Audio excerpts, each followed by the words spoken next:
சூரிய நீர் சூடாக்கி. ஹாய் குட்டீஸ், நம்ம இன்னைக்கு சூரிய நீர் சூடாக்கி செய்யலாமா? அதுக்கு தேவையான பொருட்கள் ரப்பர் துண்டுகள், லென்ஸ், அலுமினியத்தாள், டப்பா, சிறிய ஸ்க்ரூ மற்றும் வெப்பநிலைமானி போன்றவை தேவை. இந்த சூரிய நீர் சூடாக்கிய எல்ஜி நிறுவனம் தான் வடிவமைச்சிருக்கு. இந்த மாதிரியானது இந்த மாதிரி ரப்பர் துண்டுகளை கொண்டு உருவாக்கப்பட்டிருக்கு.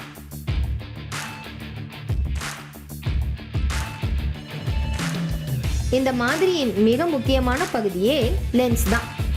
ரப்பர் துண்டுகளை படத்துல காட்டியிருக்கிறது போல இணைச்சு ஒரு செவ்வக வடிவமைப்பை உருவாக்கிடுங்க. இந்த இடத்துல தான் நாம அலுமினியத்தாள் டப்பாவை வைக்க போறோம். இப்போ இந்த மாதிரி 2 ரப்பர் தூண்கள் அமைச்சு அதனை சிறிய நட் மற்றும் போல்ட்டை வச்சு டைட்டா திருகிக்கணும். லென்ஸை ஒரு செவ்வக வடிவ ரப்பர்ல பொருத்தி அதை தூண்களின் மேல் பகுதியில பொருத்திக்கணும். இந்த லென்ஸை சூரிய ஒளியில காட்டி அதோட வெப்பத்தை ஓரிடத்துல நாம இது மாதிரி குவிக்கலாம். இப்போ இந்த லென்ஸை தூண்களின் மேல் பகுதியில் பொருத்திடுங்க.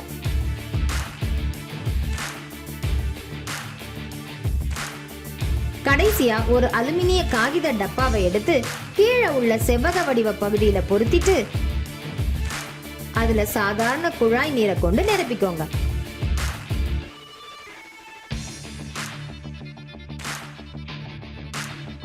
இந்த தூண்களை சாய்ச்சு லென்ஸின் கோணத்தை மாற்றி சூரிய கதிர்கள் தண்ணீரின் மேல் அதிக அளவுல படும்படி செய்ய முடியும்.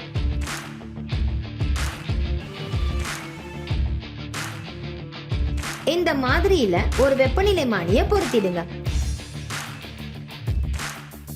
அதன் ஒரு முனைய நீரில் மூழ்கும்படி வச்சிடுங்க. இந்த மொத்த அமைப்பையும் சூரிய ஒளி படும்படி வச்சிடுங்க. இப்போ இதோட வெப்பநிலை 29 டிகிரிங்கிறத குறிச்சுக்கோங்க. இப்ப தூணை நல்லா நகர்த்தி சூரிய ஒளி நீர்ல அதிக அளவு படும்படி செய்யுங்க. இதை அப்படியே 1 மணி நேரம் வச்சிடணும்.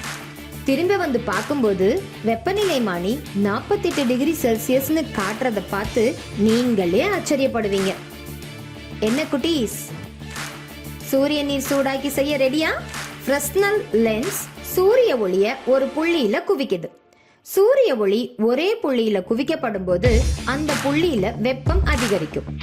இந்த வெப்ப ஆற்றல் தண்ணீரின் வெப்பநிலையை அதிகரிக்க செய்யுது.